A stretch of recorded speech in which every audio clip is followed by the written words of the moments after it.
قمر بشیر صاحب نے اس کتاب کے ذریعے نہ صرف تاریخ کو قلم بند کیا بلکہ اس میں احساس اور حقیقت کا اس قدر رنگ بھر دیا اور ایسے انداز سے بیان کیا کہ ہر صفحہ قاری کے دل کو چھو جاتا ہے۔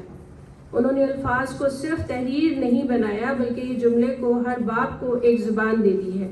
مصنف محترم نے تحقیق، درد اور ایمانداری سے فلسطین کی تاریخ اور سیر جس طرح واضح کی ہے، جس کے مطابق فلسطین ایک جغرافیائی نام نہیں بلکہ وہ مقام ہے جسے قرآن نے مبارک کہا ہے، جہاں جو ہے اسی لیے پیش کیا گیا تھا کہ زیادہ توانائی آئے اور تالیوں میں زور ہو، بھرپور تالیاں۔ اور اس کے ساتھ ساتھ میں تائید کروں گی عذرا ڈار صاحبہ کی، جیسا کہ انہوں نے میرے موقف کی تائید کی کہ جب آپ لوگ یہ کتاب پڑھیں گے تو آپ لوگوں کو ایسا محسوس ہوگا کہ جیسے آپ قدم قدم پر مصنف کے ساتھ سفر کر رہے ہیں۔ اور یقینی طور پہ یہ کتاب سب کے ہاتھ میں ہونی چاہیے۔ تو یہاں اسٹال موجود ہے، اس پہ نہ صرف یہ کتاب ارض مقدس موجود ہے بلکہ دیگر کتابیں جو ہیں مصنف کی یہاں پر ہیں اور آپ تو ضرور پڑھنی چاہیے۔ اس کے ساتھ ہی اب میں جن محترمہ کو مکالمے کے لیے دعوت دے رہی ہوں وہ حلقہ ارباب ذوق کی ٹرسٹیز میں سے ہیں اور ایک ادبی خانوادے سے ان کا تعلق ہے، ادب کی اور کمیونٹی کی جانی پہچانی شخصیت ہیں۔ اور میں اب کہوں گی پروین قیصر صاحبہ، آپ تشریف لائیے اسٹیج پر اور ڈائس پہ آ کر آپ اپنے خیالات کا اظہار کیجیے۔ اللہ کیا خوب منظر ہے کہ ہمیں ہر سال ایک نئی کتاب مطالعے کے لیے مل رہی ہے، یک کے بعد دیگرے، عکس قمر، گفتار قمر اور اب ارض مقدس فلسطین۔ کیا خوب سفر نامہ ہے جس میں شریک سفر کوئی اور نہیں، تسنیم قمر ہے جو آپ کے شانہ بشانہ موجود ہے۔ ارض مقدس پر ڈیلس کی افتتاحی تقریب میں بہت کچھ کہا گیا اور آج کی تقریب میں شمالی امریکہ کی ادبی شخصیات اور بہت اچھے لکھاری موجود ہیں، لہذا میرا کچھ کہنا سورج کو آئینہ دکھانے کے مترادف ہے۔ بہرحال اس کتاب کو پڑھنے کے بعد میرے جو جذبات اور احساسات ہیں میں نے ان کو قلم بند کرنے کی کوشش کی ہے۔ Thank you. اس کتاب کو پڑھنے کے بعد میرے جو جذبات اور احساسات ہیں میں نے ان کو قلم بند کرنے کی کوشش کی ہے۔ یہ سفر نامہ معلومات اور تحقیق کا ایک ذخیرہ ہے۔ فلسطین کے بارے میں بہت سی معلومات جن سے ہم بے خبر تھے اس کو پڑھنے کے بعد پتہ چلی۔ آپ نے اس کتاب کو لکھنے میں اور اس کے عنوانات کو ترتیب دینے میں بڑی مہارت، محنت اور جانفشانی سے کام لیا ہے۔ جیسا کہ آپ سب جانتے ہیں کہ ایک اچھے سفر نامے کی خصوصیت یہ ہے کہ آپ کو یہ محسوس ہو کہ آپ بھی شریک سفر ہیں۔ اس سفر نامے میں ہمیں یہ بات بہت واضح نظر آتی ہے۔ اب میں جس شخصیت کو دعوت دے رہی ہوں مکالمے کے لیے وہ حلقہ احباب ذوق نیو جرسی کے صدر ہیں اور ایک علمی اور ادبی شخصیت ہیں اور بہت فعال انسان ہیں۔ میں درخواست کرتی ہوں عامر بیگ صاحب سے کہ وہ ڈائس پہ تشریف لائیں۔ اور کتاب میں میرا بھی مضمون ہے، میں آپ کی خدمت میں پیش کروں گا تاکہ آپ لوگوں کو ترغیب ملے اور آپ ایک کاپی اپنے لیے اور ایک اپنے دوست کے لیے اپنے ساتھ لے جا سکیں، کیونکہ کتاب سے بہتر کوئی اور تحفہ نہیں ہو سکتا۔